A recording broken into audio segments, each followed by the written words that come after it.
Gaffer, victory over Lincoln. What's your overall assessment of that game?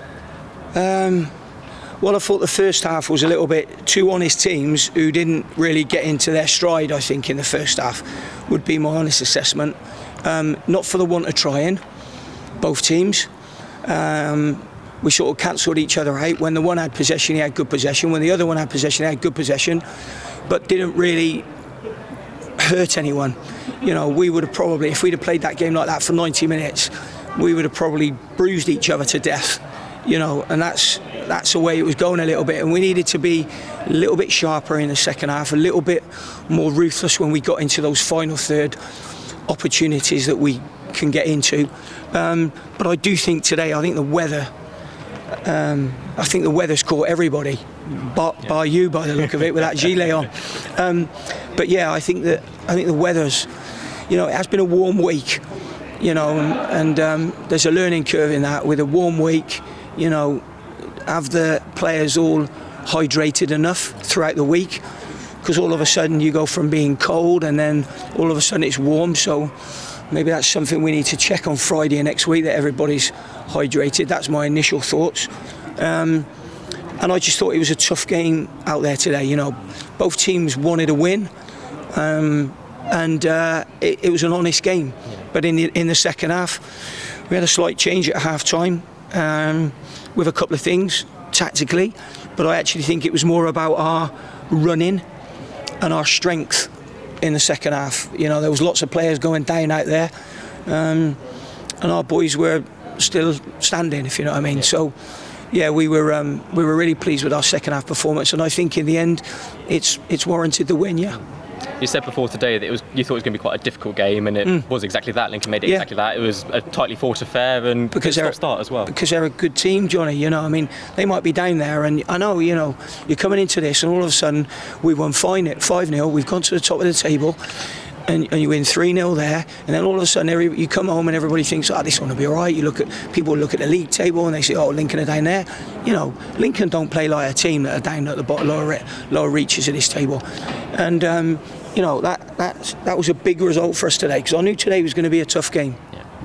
There was 45 minutes for Tom Bloxham, 45 minutes for JD. Luke Lee, he was back in at left centre-back. Elliot Bennett got some time in central midfield. You mentioned the formation change at half-time. To the untrained eye like mine, it looked like quite a tactical game today. I think it is a tactical game whenever you play Lincoln, because I think they're tactically well prepared. I think Michael and David Kerslake do a really good job with them, and I think they're always prepared. You mark my words, between now and the end of the season, Lincoln will pick up a few results and you'll think, did see that one coming? It will come from. Kind of sounds a little bit like us a few weeks ago then. Picked up a few results that people weren't expecting. Well, self-praise is no praise, so I'm not about to say that. Somebody else can say that. I say it. The goal, great strike from Dan Udoh. Yeah. Picks his place, slots it away great, and say never a bad time to score a goal. Yeah, no, I mean, you know, I don't think he was at his best today. You know, I thought Ryan Bowman up there today, I thought he was outstanding, didn't get the goal.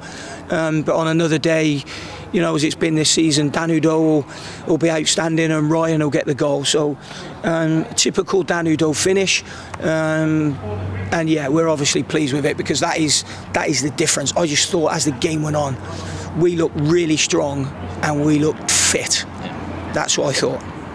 That goal takes Dan to 15. I know you can't read his mind, but does hitting a landmark like 10 or 15 give a striker an extra boost, or is it more just scoring the goals generally? No, I would imagine him hitting 15. I would imagine he would be happy with that. You know, I mean, he probably didn't have 15 shots last season, so you know, to get 15 goals is a great achievement by him, and I'm delighted for him. I am delighted for all of them, you know, because Dan will get all the plaudits today, because you know it'll be Udoh hits the winner, all of those headlines, but Dan will be the first one to talk about the team behind him, and the team behind him today worked really, really hard, and yeah, we're all pleased for Dan. Pity that, you know, the one at the end there, Luke couldn't quite get that one to Bowman, and Bowman could have finished it off, because it would have been a goal that he would have certainly deserved today. You mentioned other chances. Bowman's one there. Luke Lee had a shot from the edge of the box. Yeah. Sean Worley went on a good run. Yeah. Matt Pennington had his header. Do you think the goal was coming? No. Today, I hope the goal was coming, because I just thought it was going to be one of those games. So when you're going on and you're talking about those chances, you know, there's 5 or 6 good chances that really would have put the game to bed. So when you don't take a couple of those, you're hoping that one of them's going to go in. So I wouldn't say expecting, probably more hoping. Because excuse me, because in the second half they deserved it. And then just finally, we've talked about it a little bit in the weeks running up to this, but Marco Morosi's now equalled the Shrewsbury Town clean sheet record for a goalkeeper. He's got 14 now and 7 games to beat the record. It may not be something he's looking at specifically, but it's a nice accolade to get. Yeah, there's no point in equaling it. 7 games to take it much There's no higher. point in equaling it. You got to beat it. Okay. You get nothing for being second. Nice. Right, thank you, Gaffer.